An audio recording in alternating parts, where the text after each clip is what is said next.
ना सदासिन्नो सदासित् तदानीं नासिद्रजो नो व्योमा परो यत् किमावरीवः कुह कस्य शर्मन्नम्भः किमासीत् गहनं गभीरं। सृष्टि से पहले सत नहीं था, असत भी नहीं, अंतरिक्ष भी नहीं, आकाश भी नहीं था।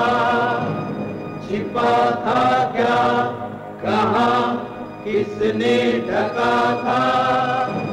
उस पल तो अगम अतल जल भी कहाँ था।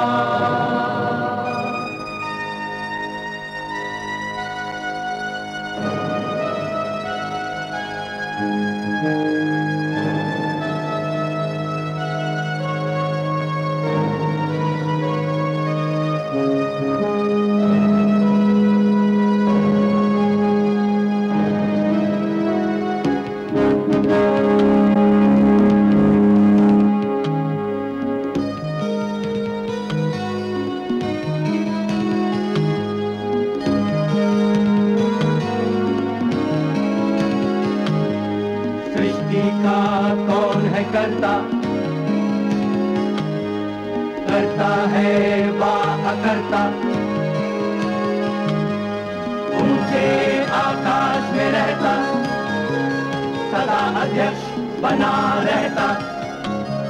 वही सचमुच में जानता या नहीं भी जानता है, किसी को नहीं पता, नहीं पता, नहीं है पता, नहीं है पता।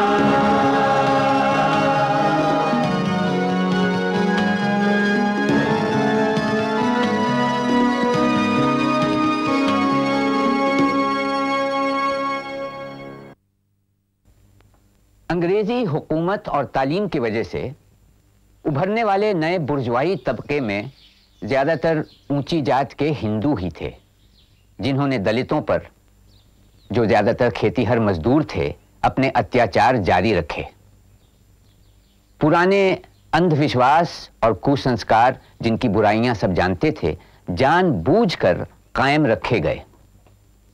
दलितों, हरिजनों और पिछड़ी जातियों में ज्ञान और शिक्षा के फैलाव पर रोक थी। उन्हें गांव और नगर के समाज से परे रखकर उन पर तरह तरह के अत्याचार किए गए।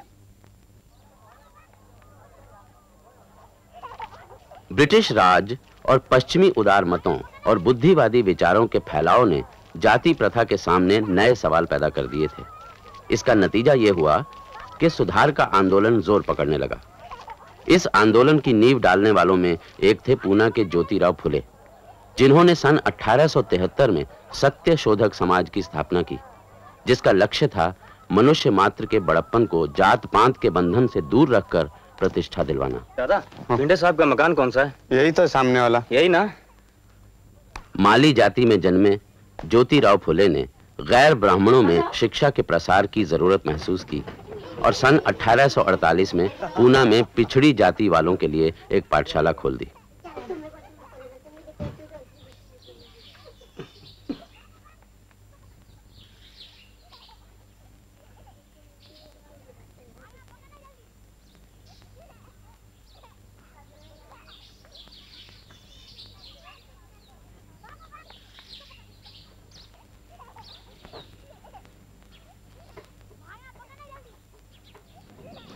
समय हो गया, मेरे विचार में अब और कोई नहीं आएगा।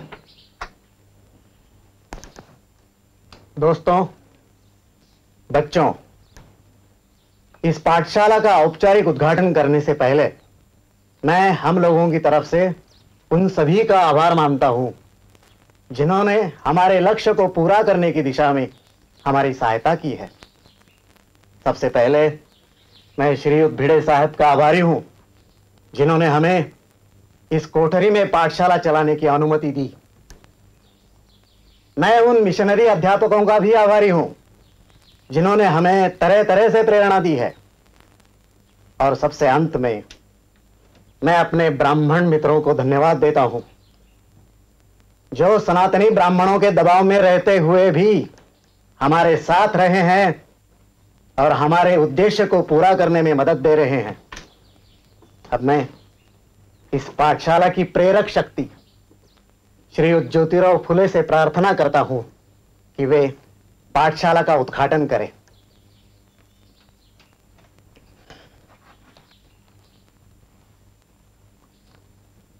आज का दिन बहुत भाग्यशाली दिन है। कुछ बरसों पहले मैं अपने एक ब्राह्मण मित्र की शादी की बारात में शामिल हुआ था।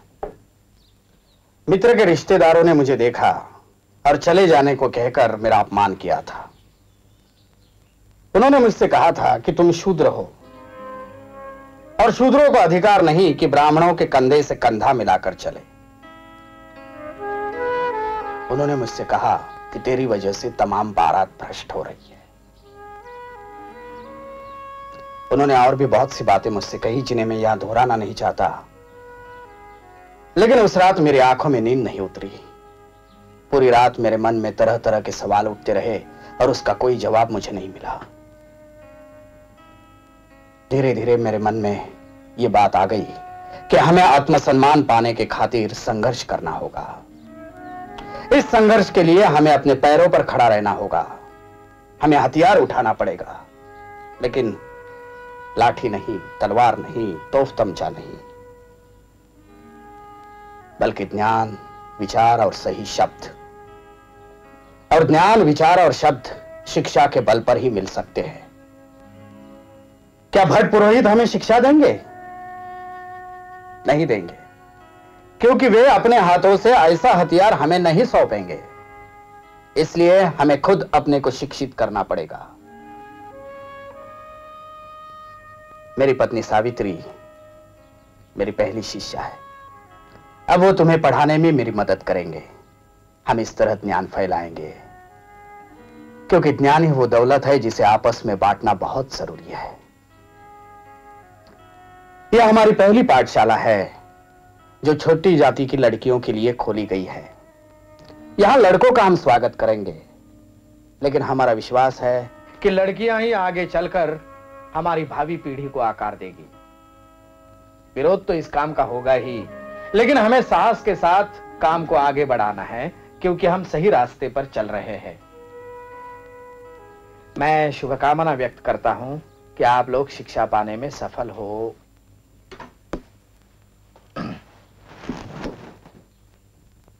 अच्छा बच्चों, अब तुम सब घर जाओ। कल से तुम्हारी शिक्षा आरंभ होगी।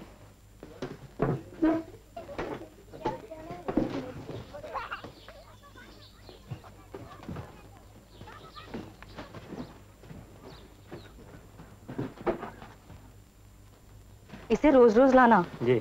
हम इसे बहुत सी बातें सिखाएंगे, पढ़ना, लिखना, कुछ व्याकरण, कुछ गणित जी।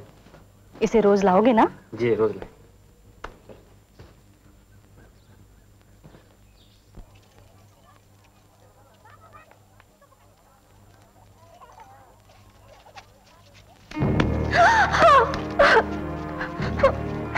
धर्म भ्रष्ट करने वालों का ऐसा ही होता है। तू हिम्मत रखो सावित्री, ये तो शुरुआत है। उनका समाज हम पर कीचड़ी उछाल सकता है और कर ही क्या सकता है। रुका सड़ा हुआ समाज, अपने हाथों पैदा किए दलदल में धंसा हुआ समाज है वो। जब हम कुनबी किसान शिक्षा पालेंगे तो कुल समाज को उलट कर रख देंगे हम, सारे कालिमा धो देंगे हम। सावित्री, तुमने जो काम शुरू किया है वो बहुत साहस का है। ये मामूली औरत की बूते की बात नहीं कि घर की दहलीज पार करके बाहर निकले और पढ़ाने का काम करे। तुम गर्व से माथा उठाकर चलो सावित्री, एक दिन साबित हो जाएगा कि हम ही सही थे। क्या हुआ ज्योति? क्या हुआ बहू को? नहीं कुछ नहीं बाबा। तो फिर रो क्यों रही है? साड़ी पर ये गोबर और कीचड़, क्या बात है? वो पाठशाला से लौट रही थी, तब कुछ लड़कों ने उस पर कीचड़ और गोबर फेंका। तो क्या फूल बरसाते? ज्योति, मैंने तुम्हें 20 बार समझाया है कि धर्म कर्म का मामला है, तुम बेकार टांग मत अड़ाओ।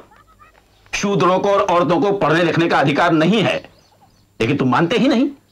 वो पाठशाला खोलकर तुमने पूना के हर ब्राह्मण को अपना दुश्मन बना लिया है। हर ब्राह्मण नहीं बाबा,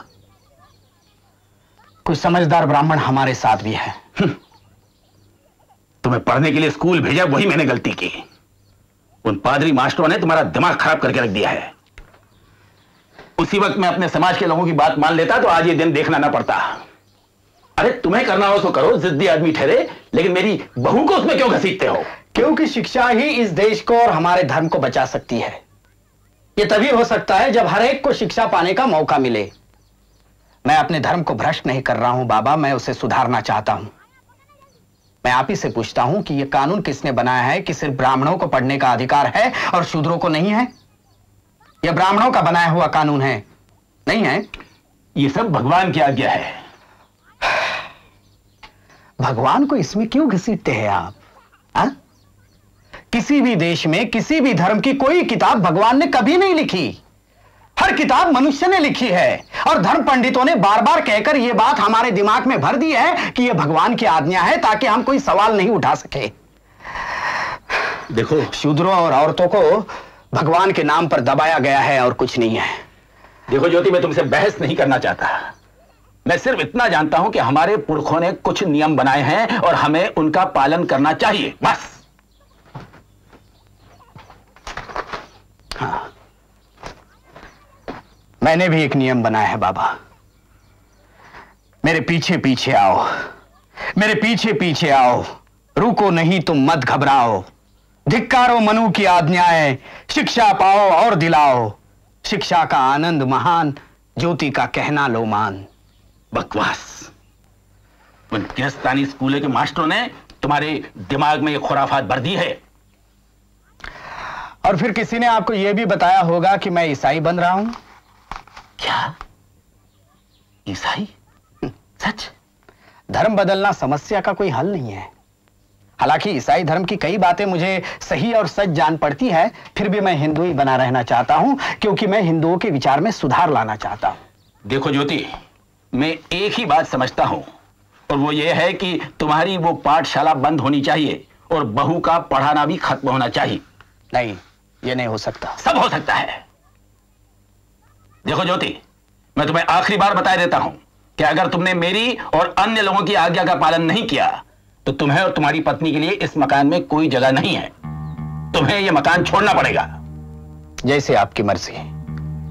हम हमारे विचारों में बदल नहीं कर सकते, इसलिए घर छोड़कर जा रहे हैं। सावित्री, अपना सामान भरो।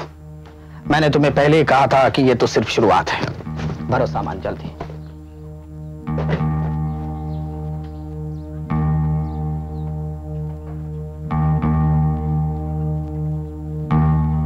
ज्योति, तू पागल हो गया है, निराट पागल।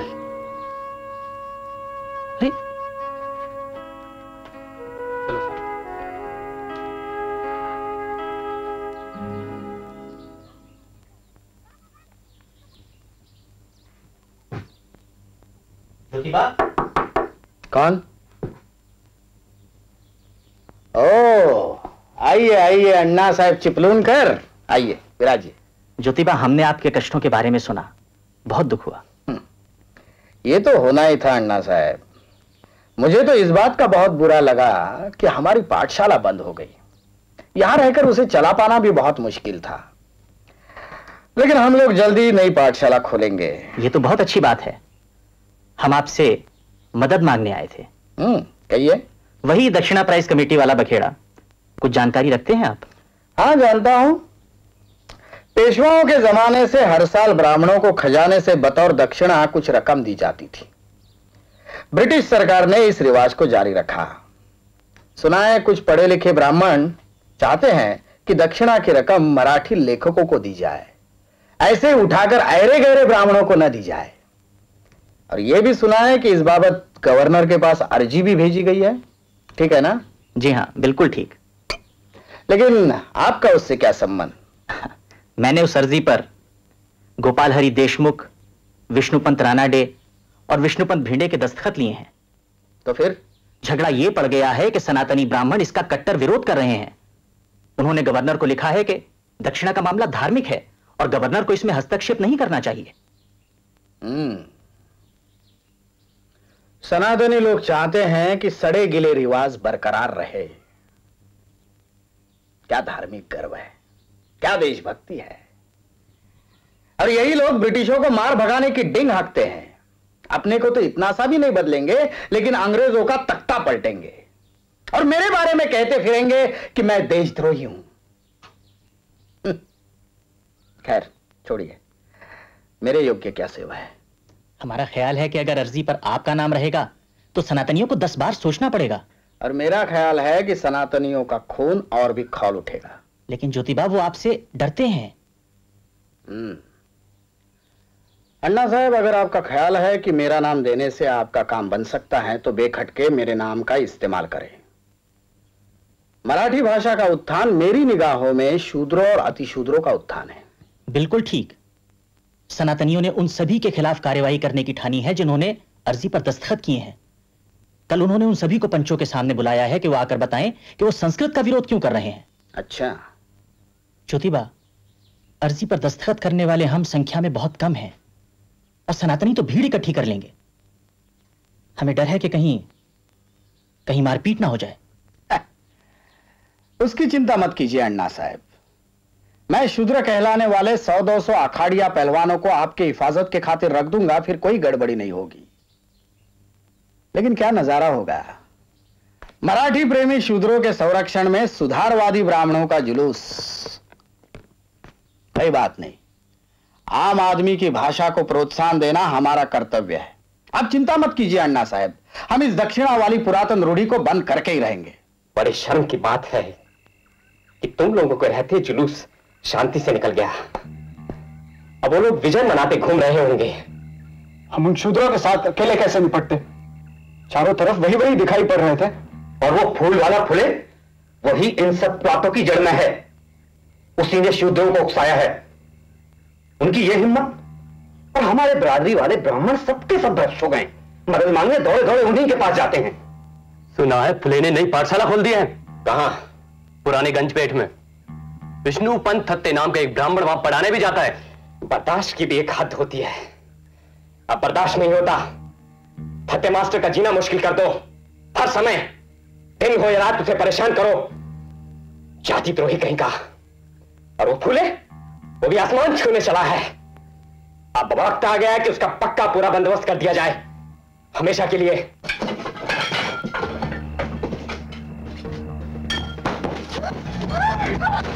अगर चिल्लाए तो बोलो तुम लोग। रामोशी, तुम्हारी हत्या करना है। क्यों? मैंने तुम्हारा क्या बिगाड़ा? ये हमें नहीं पता। हमें सुपारी मिली है 1,000 रुपए की। अच्छा अच्छा, अगर मुझे मार डालने से रामोशियों का फायदा होता हो तो चलाओ कुलाड़ा, चलाओ ना, चलाओ। सावित्री, हमने इन्हीं लोगों के बच्चों के पढ़ाने का व्रत लिया है, उसे याद रखना और मेरे मरने के बाद भी उस काम को जारी रखना। क्या क्या कहा तूने? मैंने अपने पत्नी से कहा कि मेरे मरने के बाद शूद्रों के बच्चों को पढ़ाना लिखाने का काम बंद मत करना। शूद्रों के भलाई के खातिर काम करते करते मैं तुम्हारे हाथों मारा भी जाऊं तो ये मेरी खुशकिस्मती होगी। लेकिन उन्होंने हमें यह नहीं बताया कि तुम शूद्रों को पढ़ाते हो। वो क्यों बताते? वो क्यों बताते? उन्होंने हमेशा तुम्हें ज्ञान पाने से दूर रखा और चोरी डकैती हत्या का काम करके पेट भरने को मजबूर किया। वो तुम्हें इस्तेमाल करते हैं इस तरह कि तुम अपने हाथों अपना ही सफाया कर दो। 1,000 रुपये कब तक पूरे पड़ेंगे? क्या तुम्हारे बेटे नाती पोते तुम्हारी तरह अपराधी बने, पढ़ लिख कर इंसान न बने, जंगलों में छिपकर जिंदगी बिताए? 1,000 की रकम ज्यादा है या संतानों की जिंदगी? बोलो।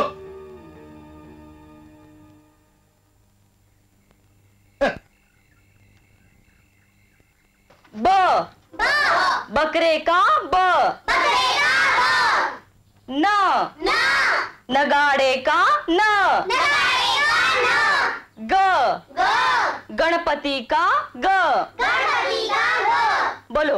बकरे का नगाड़े का गणपति का। तुम लोग यहाँ क्यों आए हो? भाई, हमें पहचाना? हाँ, क्या काम है? भाई, हमें पढ़ना है, आदमी बनना है। हम अपने बच्चों को साथ लाए हैं, तुम इन्हें पढ़ाओगी। हम भी पढ़ेंगे भाई। अच्छा बैठ जाओ। तुम भी बैठ जाओ और जो मैं बोल रही हूँ उसे दोहराओ। बोलो, बकरे का ब, बकरे का ब, नगाड़े का न, गणपति का ग।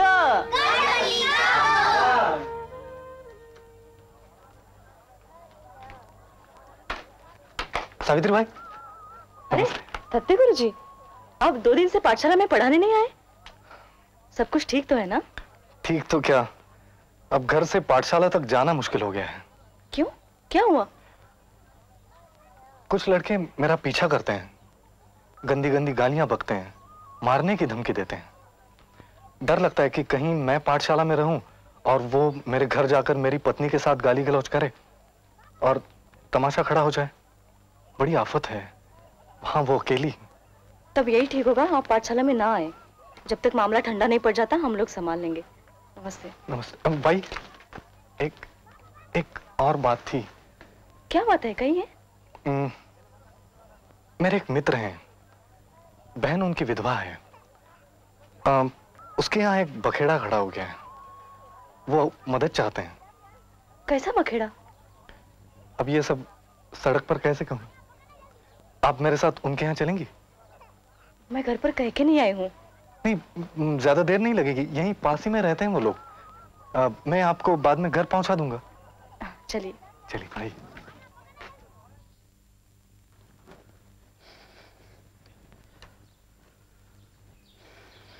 केशवराव, आप सावित्री बाई को सब बता दो। इस झमेले से अगर कोई उबार सकता है तो सिर्फ सावित्री बाई और उनके पति ज्योति बाई उबार सकते हैं। चुल्लू भर पानी में डूब मरने वाली बात है। वो सब छोड़ो, अब सावित्री बाई को सब बता दो। क्या बताएं विष्णु पंत? बाई, मेरी बहन काशीबाई 2 साल पहले विधवा होकर घर लौटी। उसके बाद हमारे ही एक रिश्तेदार ने यहीं इसी घर में, अब उसके पांव भारी हैं। कुछ समझ में नहीं आता क्या करें। घर के सब लोगों के होश उड़ गए हैं। सावित्री बाई, कभी कभी ऐसा लगता है ये मर क्यों नहीं जाते। नहीं, ऐसा मत कहिए। हमें काशीबाई की मदद करनी चाहिए। कैसे मदद करें? पुणे से बाहर हमारा कोई सगा संबंधी भी तो नहीं है कि उसी के यहाँ भेज के चुपचाप बच्चा जन्मा दें। मैं उनसे बात करती हूँ, कोई ना कोई रास्ता वो जरूर निकालेंगे। कुछ भी हो, हमें इस संकट से बचाइए। हम आपका एहसान कभी नहीं भूलेंगे। मैं काशीबाई से मिल सकती हूँ? आप उससे मिलना चाहेंगे? हाँ, उनसे मिले बगैर कुछ भी नहीं किया जा सकता। लेकिन आपको एतराज तो नहीं है ना? नहीं, उनको क्यों एतराज होगा। आप जाइए, मिलाइए। जाइए।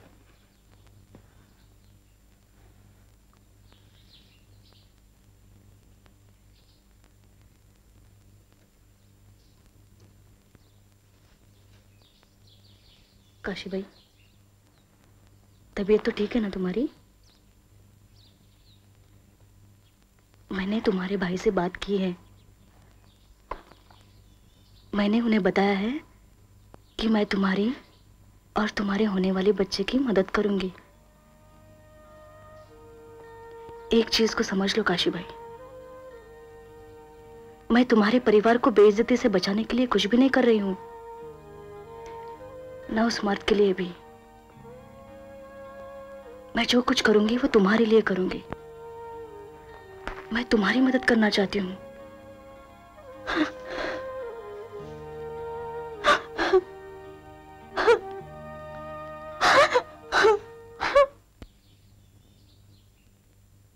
देखा बाबू साहब, सारे उत्तरी हिंदुस्तान में उथल पुथल मच रही है और ये यहाँ आसन जमाए बड़ी शांति से पुस्तक लिख रहे हैं। आइए।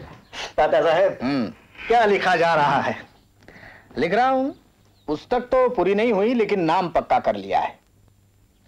गुलामगिरी कैसा नाम है तो अच्छा, पर काफी उग्र है। मैं उग्र नाम ही तो चाहता हूं। खैर छोड़िए, उत्तरी हिंदुस्तान के बारे में क्या बताया? कानपुर और दिल्ली के इलाके में जबरदस्त विद्रोह हो गया है। अंग्रेजों की पलटनों के सैनिकों ने बगावत कर दी है। हिंदू और मुसलमान मिलकर अंग्रेजों के राज का विरोध कर रहे हैं। सिर्फ हूं और कोई टिप्पणी नहीं? इससे बड़ी टिप्पणी की जरूरत भी नहीं है। अंग्रेज बाकी विद्रोह की तरह इसे भी कुचल देगा। सन 1822 से लेकर 46 तक महाराष्ट्र में क्या कम विद्रोह हुए? नतीजा हर बार अंग्रेज ने दबा दिया। हो सकता है इस बार सफल हो। हाँ, हो भी जाए सफल, फिर भी सवाल यह उठता है कि अंग्रेज की जगह कौन लेगा? वही लोग ना जिन्होंने अपने हाथों अपना मुकुट अंग्रेजों को सौंप दिया था, देश को उसके चरणों में रख दिया था। विद्रोह और बगावत किस काम के अगर हमारा समाज नहीं बदलता? हजारों की संख्या में लोग शहीद होंगे, और क्या रखा है? क्या आप ये कहना चाहते हैं कि जब तक समाज में परिवर्तन नहीं होता, पुराना ढर्रा जैसे जात पात छुआछूत वगैरह कायम रहता है, तब तक अंग्रेज राज करे? नहीं नहीं, मैं ये नहीं कहता कि अंग्रेज का सामना तभी किया जाए जब हमारे समाज के दोष समाप्त हो, लेकिन हमारा ये जो गेंडे की खाल वाला समाज है ना, उसमें थोड़ी तो सुगबुगी पैदा हो। हाँ, कहीं तो कुछ हिले चले, कम से कम ये तो महसूस करे कि दलदल से बाहर निकलना है। जब तक ये नहीं होता तब तक संघर्ष करने से क्या फायदा है? मैं ऐसी देशभक्ति का कायल नहीं हूं जो सिर्फ मानती है कि हमारा समाज भला चंगा है। अरे ब्रिटिश राज ने इस मुल्क में एक नई लहर दौड़ाई है, शिक्षा का विषय लो। क्या यह मुमकिन होगा कि सनातनी ब्राह्मण समाज हम पिछड़ी जात वालों के लिए पाठशाला खोलने दे? हाँ? हालांकि मैं मानता हूं कि हिंदुस्तान में ब्रिटिशों का राज हमेशा के लिए रहने वाला नहीं है। फिर भी अरे वाह, कोई मीटिंग चल रही है क्या? सभी मौजूद हैं जिनसे मिलना था। नहीं तख्ते साहब, हम लोग चलते हैं। हम लोग आए थे महज एक खबर देने, बात विवाद में बदल गई। ज्योतिराव का दूसरा नाम विवाद राव ही है। अच्छा चलो चलते हैं। नमस्ते। आइए आइए थत्ते साहब, क्या ख्याल है? बहुत दिन से दिखाई नहीं पड़े। हमारा तो झंझट पुराना ही है, लेकिन आज एक नई बात बतानी है। हाँ, आज थत्ते साहब मुझे अपने एक दोस्त के घर ले गए थे। उनकी एक विधवा बहन है, उसी के किसी रिश्तेदार ने उसे फुसलाया और अब उसके गर्भ रह गए हैं। क्या हम कुछ कर सकते हैं क्या? क्या कर सकते हैं? वो ब्राह्मण है। लेकिन मैं आश्वासन दे आई हूं। ये कोई असाधारण समस्या नहीं है सावित्री, लेकिन सनातनी ब्राह्मण अपनी विधवाओं को पुनर्विवाह करने की इजाजत नहीं देते तो ऐसा ही होगा। आखिर देह को कैसे नकारा जा सकता है? ये उन्हीं की अपनी बनाई हुई समस्या है। वो औरत बिल्कुल सत्ते में है, बुरी तरह से डर गई है। उनका कोई भरोसे का आदमी भी नहीं कि जिसके यहाँ प्रसूत हो सके। लेकिन वो लोग हमसे किस तरह की मदद चाहते हैं? क्या हम उसे यहाँ अपने घर ला सकते हैं उसकी प्रसूति के लिए? यहाँ? क्या हमने ब्राह्मणों को कम उकसाया है जो ये भी करें? अच्छा साहब, सिर्फ आप ही ये काम कर सकते हैं। आप ही कहाँ करते हैं ना कि हमारे समाज में औरतों के साथ शूद्रों जैसा बर्ताव किया जाता है। अगर ये सही है तो क्या फर्क पड़ता है कि औरत ब्राह्मण है? आखिर उसे भी तो सिर झुकाकर ही सहना पड़ता है। वाह वाह वाह वाह। सुना तत्ते साहब, मुझे नहीं मालूम था कि मेरी पत्नी में इतना दम है। हाँ के अलावा कह ही क्या सकता हूँ अभी। मैं भाषण नहीं दे रही थी। मगर दे सकती हो, मुझे तुम पर गर्व है। तत्ते साहब, आप कल ही काशीबाई को लाने का इंतजाम कीजिए। कल ही ले आता हूँ, अलग सुबह। मैं अंदर वाली कोठरी खाली कराती हूँ। अच्छा, मैं सुनो, अगर हम जगह पा जाए तो इन विधवा जैसी औरतों के लिए आसरा घर या अनाथालय नहीं खोल सकते? हाँ? आखिर ये गर्भवती औरतें कहां जाए? क्या कहते? मेरा तो कहना है कि इससे ज्यादा उनकी बड़ी सेवा नहीं की जा सकती। अगर हम ऐसा करते हैं तो कई विधवाओं को आत्महत्या करने से या भ्रूण हत्या करने से बचा सकते हैं। ठीक है, पहले आप काशीबाई को यहाँ ले आइए, फिर देखते हैं क्या कर सकते हैं। अच्छा अच्छा अच्छा, मैं चलता। नमस्ते। ए ए ए सोता है। काशीबाई, बच्चे का क्या नाम रखोगी? यशवंत। अच्छा नाम है, बहुत अच्छा।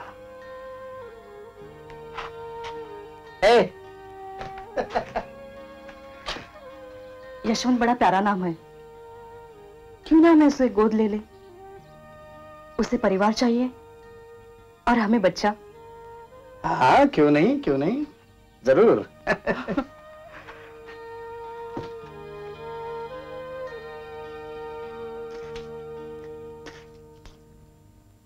तात्या। हाँ, कौन जमदाड़े? हाँ, मैंने तो नहीं बुलाया। अभी हजामत की जरूरत नहीं है। नहीं नहीं, मैं तो काशीबाई के काम से यहाँ आया था। वो विधवा आपके यहाँ जो रहती है, उसका क्या काम? तो उसका सिर मुड़ने आया है? हाँ, उसने ही तो संदेशा भेजा था। तूने हिम्मत कैसी की? तू नहीं जानता क्या कि मैं विधवा के केशवापन के खिलाफ हूं? हम केशवापन के खिलाफ आंदोलन चला रहे, और तू उसकी हजामत करने आया है यहां मेरे ही घर में? नहीं नहीं, नाराज मत होना तात्या। वैसे तो खुद मुझे ये काम करना अच्छा नहीं लगता है, लेकिन क्या करूं, उसने जो मुझे बुलवाया। मैं तुम पर नाराज नहीं हूं जमदाड़े, तुम्हारा भी क्या दोष। मगर तुमको अगर यह काम अच्छा नहीं लगता तो तुम और तुम्हारी जमात विधवा का केशवापन करने से साफ इनकार क्यों नहीं कर देते? ब्राह्मणों से कह दो कि अगर वो इस जंगली रिवाज को जारी रखना चाहते हैं तो उस तरह अपने हाथ में ले और अपनी विधवाओं का सिर मुंडे। असल में तुम लोगों को कहना चाहिए कि जब तक ब्राह्मण लोग इस भयानक रूढ़ी को खत्म नहीं करते ना, तब तक तुम लोग उनकी दाढ़ी मूछें नहीं बनाओगे। आपकी बात बिल्कुल सही है तात्या। जरा हिम्मत से काम लो, तभी यह बंद होगा। हाँ, यही एक रास्ता है। सन 1873 दलित आंदोलन का एक महत्वपूर्ण वर्ष है। इसी वर्ष ज्योतिराव फुले ने अपनी पुस्तक गुलामगिरी प्रकाशित की। पुस्तक की सामग्री ने सनातनी ब्राह्मणों में बेहद रोष पैदा किया। ज्योतिराव, तुमने इतना बड़ा निवाला मुंह में रखा है कि न तुम चबा सकते हो न निगल सकते हो। वो मैं देख लूंगा। इस बार क्या तमाशा खड़ा किया है हेरम शास्त्री? ये पुस्तक, ये तुमने कैसे जुर्रत की कहने की कि मनु ने शूद्रों पर गुलामी ला दी? जाति प्रथा तो वेद की आज्ञा से पैदा हुई। अब यह क्या तुम्हारा दावा है कि वेदों को भगवान ने नहीं लिखा? मेरा पक्का विश्वास है हेरम शास्त्री कि इस संसार की कोई भी पुस्तक भगवान या किसी देवता ने नहीं लिखी है। अगर कुछ लोगों को यह मानने में परम आनंद होता है कि वेदों का निर्माण ईश्वर ने किया है तो वो खुशी से अपना भ्रम पाला करें, लेकिन शूद्रों और अतिशूद्रों को इस भ्रम से दूर ही रहना चाहिए, क्योंकि ये धार्मिक कहलाने वाले ग्रंथ ही उन्हें गुलामी में जकड़ते हैं। ज्योतिराव, तुम लोगों को ब्राह्मणों से नफरत करना सिखा रहे हो। बिल्कुल नहीं, ब्राह्मणों को मैं अपना भाई मानता हूं और इसीलिए उनके काले कारनामों पर शर्मिंदा हूं। ब्राह्मणों से मेरी कोई दुश्मनी नहीं है। मेरा सारा संघर्ष ब्राह्मणवाद के खिलाफ है। हेरम शास्त्री, आप जितने जल्दी समझेंगे कि शूद्र जन ही इस देश की जीवन शक्ति है, उतना ही अच्छा। अब तुम्ही से सलाह लेना बाकी बचा था। देखो ज्योतिराव, हम बता देते हैं, ऐसी उल जलूल और गाली गलौज वाली किताबों से तुम समाज की सेवा नहीं कर सकते, समझे? ना आप ही कर सकते हैं शास्त्री जी, ये कहकर कि वेद और पुराण देवताओं के मुख से कड़े हैं, न ये फतवा देकर कि फुले ने उल जलूल और गाली गलौज वाली किताब छपाई है, न ये कहकर कि बकौल विष्णु शास्त्री चिपळूण करके फुले पहले मराठी का व्याकरण सीखे और बाद में लिखने की सोचे। आप विद्वान कहलाने वालों में से एक भी ऐसा नहीं निकला जिसने मेरे उठाए सवालों का जवाब दिया हो। आपके पास कहने के लिए कुछ नहीं है, इसलिए ये दो कौड़ी का बड़प्पन जता रहे हैं। पूना शहर विद्वानों की नगरी कहलाती थी, आप जैसे के रहते वो शान बिजाती रही। हेरम शास्त्री, आप हमारे साथ न चलकर देश को डुबो रहे हो। समाज परिवर्तन के माहौल को अभी आप रोक नहीं पाएंगे, और अगर रोकने की कोशिश की तो समाज आपको निगल जाएगा पूरा के पूरा। फिर चाहे पानी पीकर कोसते रहना, कोई मुड़कर भी नहीं देखेगा।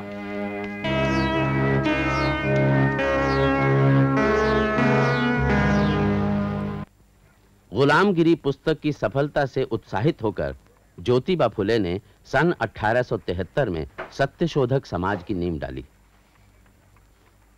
मित्रों, आप सब लोग जानते ही है कि राजा राममोहन राय के ब्राह्मण समाज और अपने यहाँ के प्रार्थना समाज, इन दोनों संस्थाओं को बहुत विद्वान लोगों ने जन्म दिया है।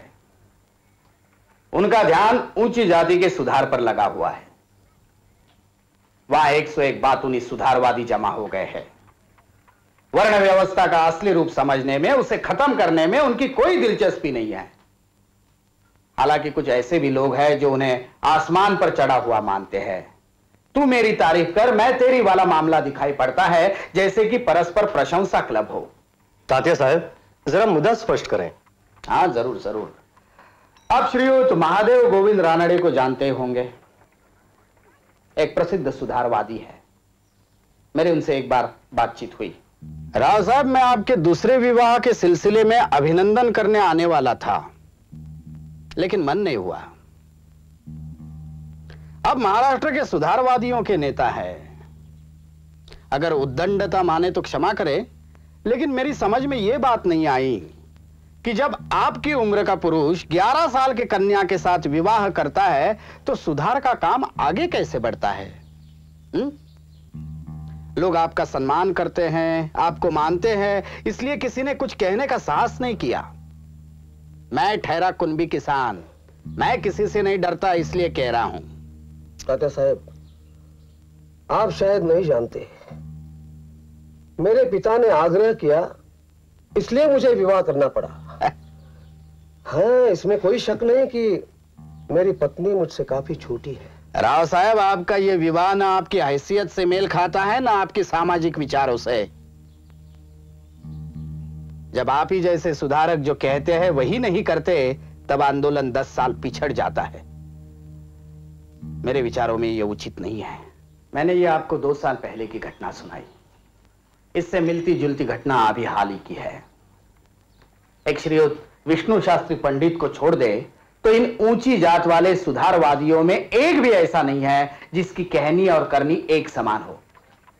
यही राव साहब रानडे की बहन जब विधवा हुई तब जानते हैं उन्होंने क्या किया? तात्या साहब, मैं आपके तर्क समझता हूं, मगर सच्चाई तो यह है कि हर आदमी इस विवाह के विरुद्ध है। आप तो जानते ही हैं कि पुणे शहर में लोग मुझे धर्मद्रोही कहते हैं। अपनी बहन का केश वपन मैंने होने नहीं दिया, इस पर ब्राह्मण मंडली भी मुझ पर खाड़ खाए बैठी है। इस हालत में अगर मैं उसका पुनर्विवाह करा दूं तो समझ लीजिए कि ब्राह्मण मंडली छत्ते से छूटी मधुमक्खियों की तरह मुझे डसना शुरू कर देगी।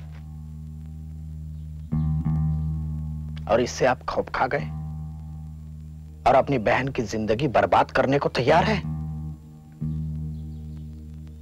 राव साहब, आप उसे मजबूर कर रहे हैं कि वो जीवन का सर्वोत्तम समय घर की अंधेरी कोठरी में स्तोत्र भजन का अनंत पारायण करते हुए गवा दे। बेहद अकेलेपन से जूझते जूझते एक दिन खत्म हो जाए। राव साहब, अगर आप यही करने पर आमादा है तो मैं कहूंगा आपसे बड़ा पाखंडी कोई नहीं है। आपकी सिर्फ जीभ चलती है, पांव नहीं। आप लोग राव साहब और राव बहादुर की उपाधियां पाने के लोभी हैं। समाज के नेता कहलाकर हार पहनने की लालसा रखते हैं आप। झूठ मूठ के नए सुधरे हुए आधुनिक विचार के कहलाना चाहते हैं आप। राव साहब, क्या आपकी आत्मा को ब्राह्मणी कट्टरता और कर्मकांड चाटकर साफ कर चुके हैं?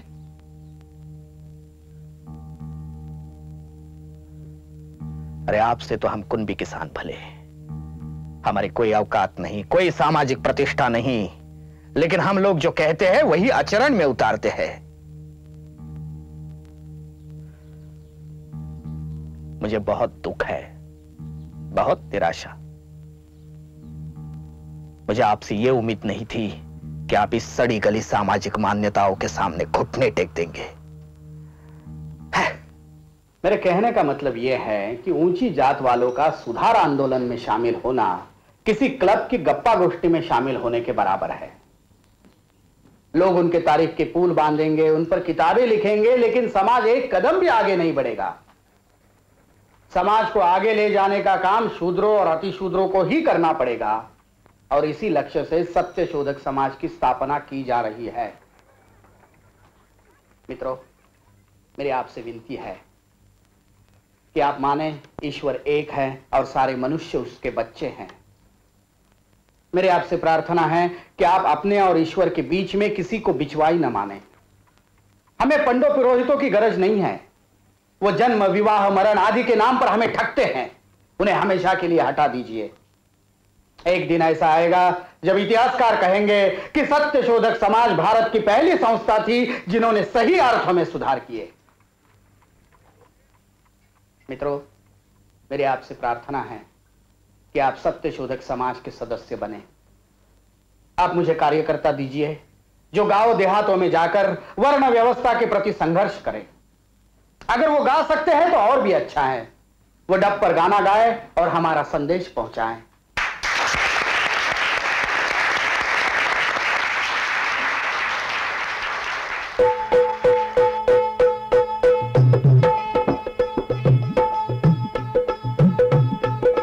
सूर्य बड़ा ही नेक, देता जो सबको उजाला एक, चांद भी होते नहीं अनेक, मेघ का जल भी सबको एक, क्यों न सब मानव हो सब एक, जी जी जी, क्यों न सब मानव हो सब एक, जी जी जी, क्यों न सब मानव हो सब एक, जी जी जी जी जी जी।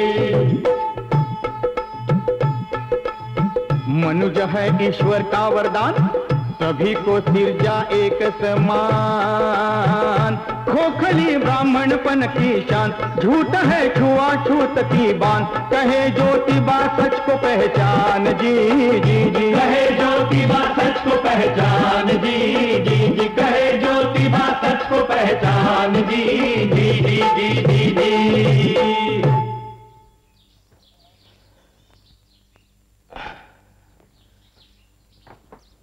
हाँ, अच्छा हुआ डॉक्टर भोले जो आप फौरन चले आए। मुझे पता चला है कि विष्णु शास्त्री चिपलूणकर बहुत बीमार है। मैं चाहता हूं कि आप उनकी जांच करें। तात्या साहब, विष्णुपंत सनातनियों के नेता है, आप पर कीचड़ उछाला करते हैं, अपने आप को मराठी भाषा के शिवाजी महाराज कहते हैं, आपकी बदनामी का मौका ढूंढते रहते हैं। उन्हें देखने मैं जाऊं? पूना में बहुत से ब्राह्मण डॉक्टर हैं, आप मुझे इसमें क्यों घसीटते हैं? पूना में डॉक्टर जरूर है डॉक्टर घोले, लेकिन आपकी बराबरी का एक भी नहीं है। दूसरी बात यह भी है कि विष्णु शास्त्री नेक आदमी हैं, उनकी देशभक्ति की सराहना करनी होगी। वे जीप चलाने वाले सुधारवादियों में से नहीं हैं, उनके विचार और आचार में फर्क नहीं रहा है। ऐसे सनातनियों का विरोध तो करना ही होगा, लेकिन उनसे नफरत नहीं करनी चाहिए, जाति तौर पर गुस्सा भी नहीं होना चाहिए। जाइए, अब जाकर उन्हें देखाइए। ठीक है, आइए डॉक्टर साहब, आइए। विष्णु शास्त्री के पेट में आग मची हुई है, वैद्य ने दवा दी मगर कोई असर नहीं हुआ, दर्द में तड़प रहे हैं, चीख चीख पड़ते हैं। आइए।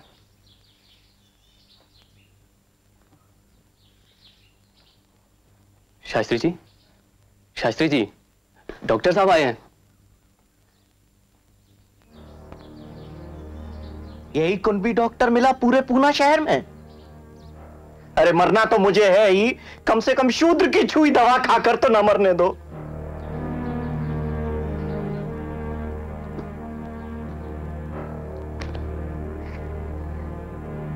तुम्हारी दी हुई दवा खाने से मैं जहर खाना ज्यादा पसंद करता हूं। तुम लोग ब्राह्मणों और आर्य धर्म से नफरत करते हो ना? अरे तुमसे तो पादरी भला, तुम्हारी खोपड़ियों में ईसाईपन घुस गया है। जाओ जाओ डॉक्टर निकलो, मैं तुम्हारी सूरत नहीं देखना चाहता। जाओ। ब्राह्मण द्रोही डॉक्टर से मुझे इलाज नहीं कराना। जाओ।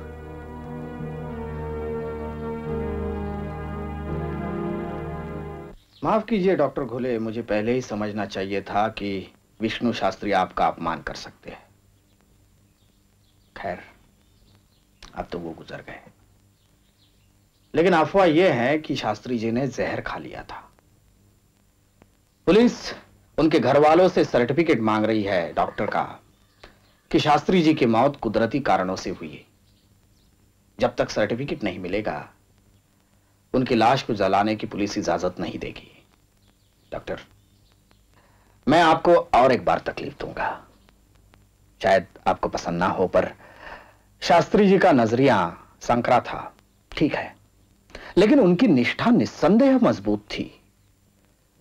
ऐसे व्यक्तित्व के मृत्यु के बाद ऐसी छिछालेदर हो, यह ठीक नहीं है। कल आपने उन्हें देखा था।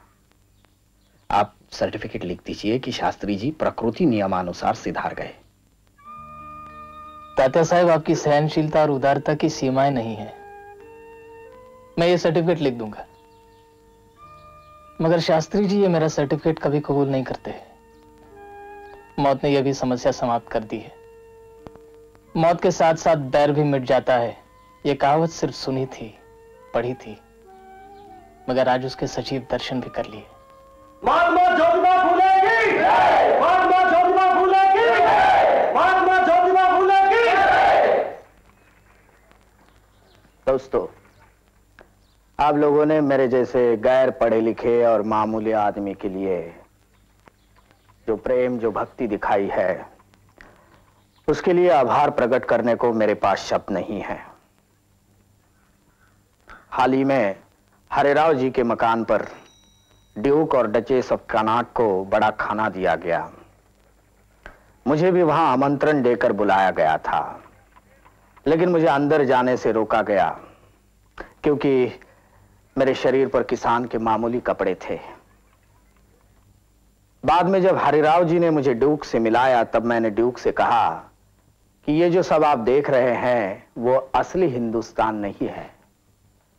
ये ऊंची वेशभूषाएं, ये हीरे जवाहरात, ये शान शौकत, ये हिंदुस्तान नहीं है, बल्कि ये सड़े हुए पानी की सतह पर फैली हुई काई है।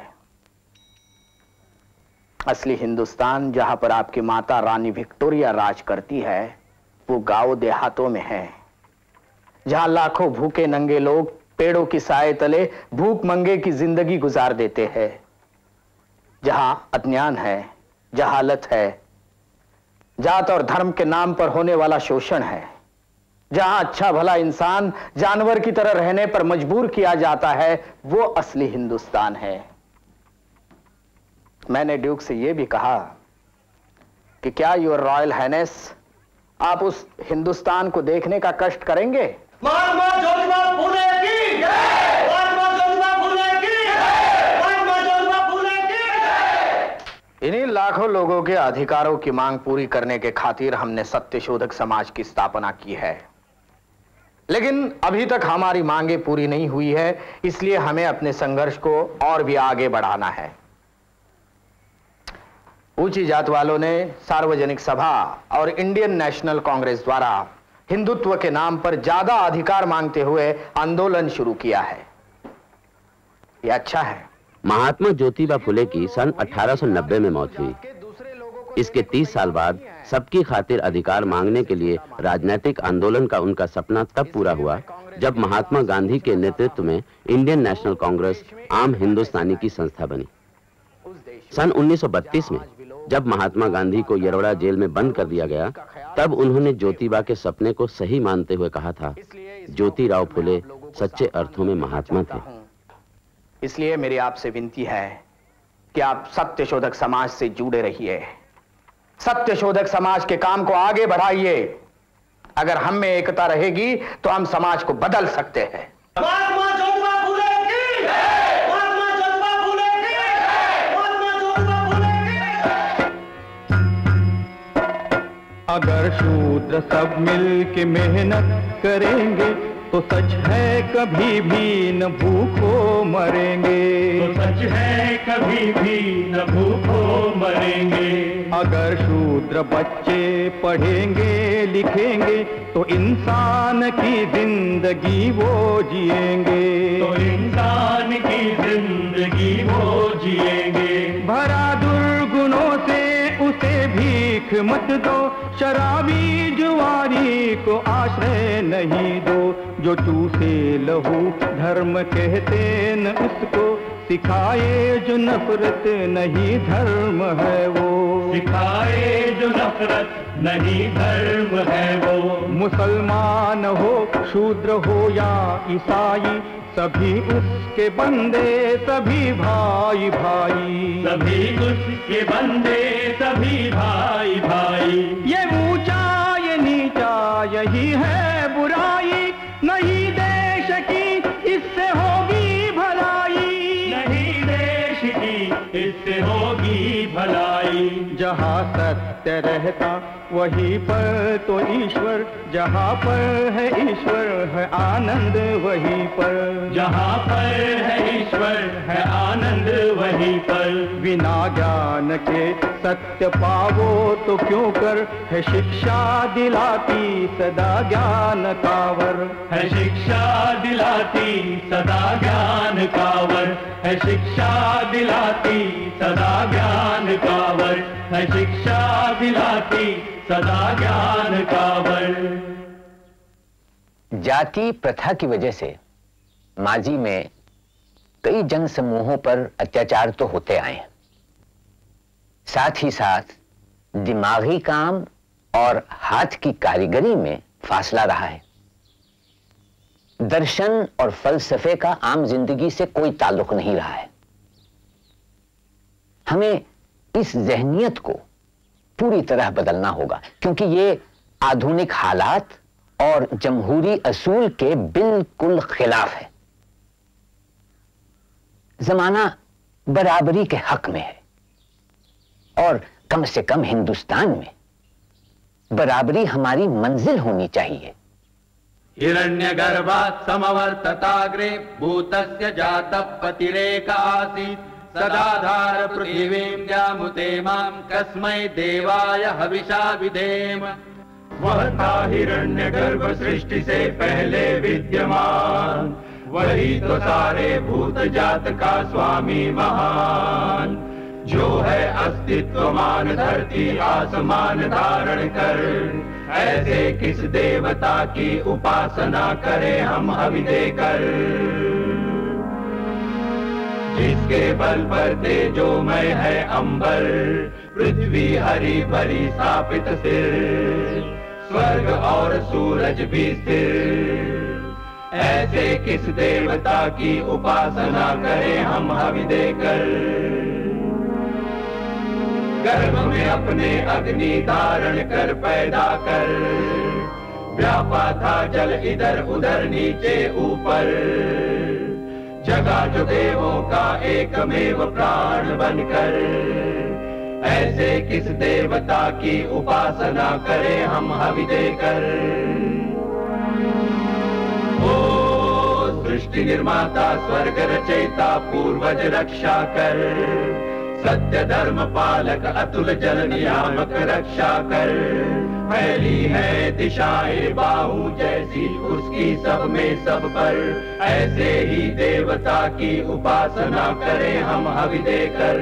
ऐसे ही देवता की उपासना करें हम हवि देकर।